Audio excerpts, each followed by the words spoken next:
All right, moving on to Saturday, Penn State and Northwestern. We've got Penn State 25.5-point road favorites here, 46 being the total in this game.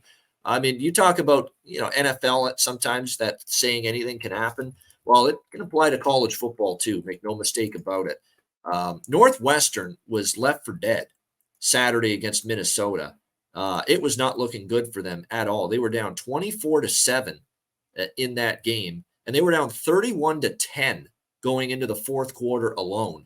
And Northwestern with just this incredible comeback, down by 21 to Minnesota.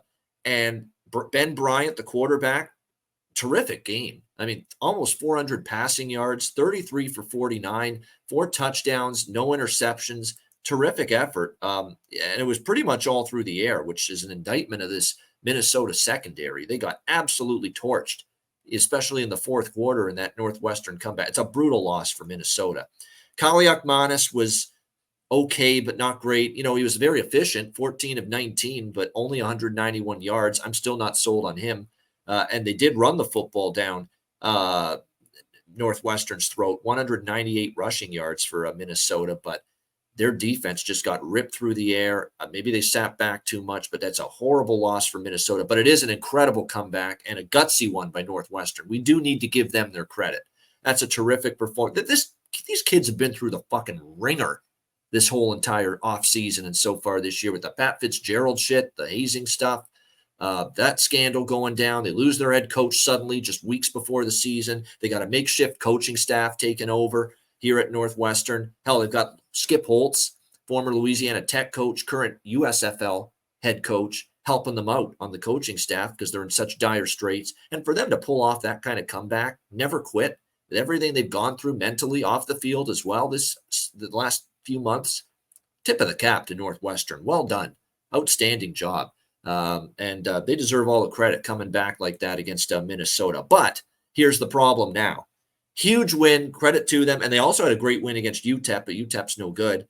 Now you got to try to come back from that game and take on this excellent Penn State team. And they just haven't faced anyone quite as good as Penn State so far this year. Duke's the next best team they've played. And at Duke, they lost 38-14, and they failed to cover in that game. So this is a tough spot. You're off that huge comeback win. Now you are at home. And, Penn State on the road can still be a little dicey proposition for me. I mean, the Illinois game, which was their only road game this year, they barely covered. They did cover. They're perfect 4-0 ATS this year, Penn State, but barely. 30-13. And that was a game where Luke Altmaier, the quarterback for Illinois, he threw more to Penn State. 4 picks, yeah. Players wearing a Penn State jersey more than his own team in that game. So keep that in mind. So it's a tough game. I'm not really rushing to lay almost 4 touchdowns with Penn State. Coming off a big home win against Iowa, national TV game on CBS Saturday night. They dominated that pathetic Iowa offense. Not at all surprised by that.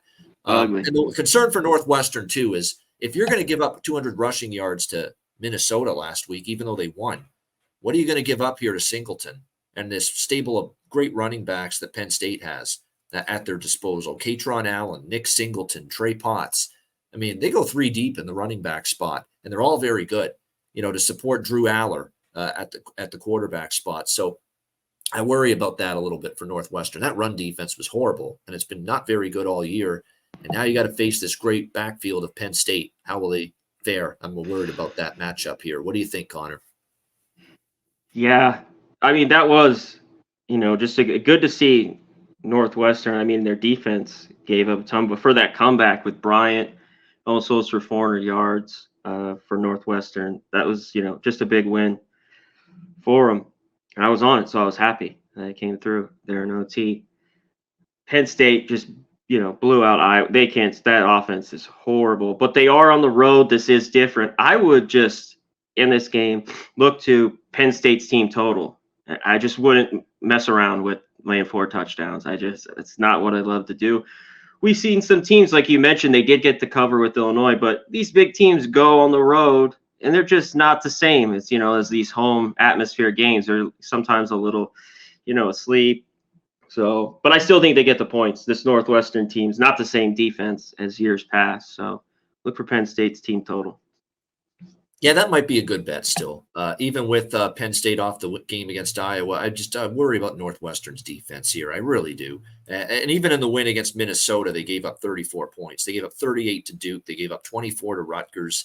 You know what I mean? I mean, those are big points too. And now you're facing probably a more balanced offense.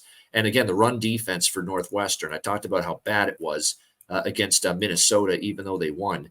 I mean, they're giving up 184.5 rushing yards per game at almost 5 yards per carry against Singleton and Katron Allen and that group of running backs for Penn State. That worries me big time for Northwestern in this matchup.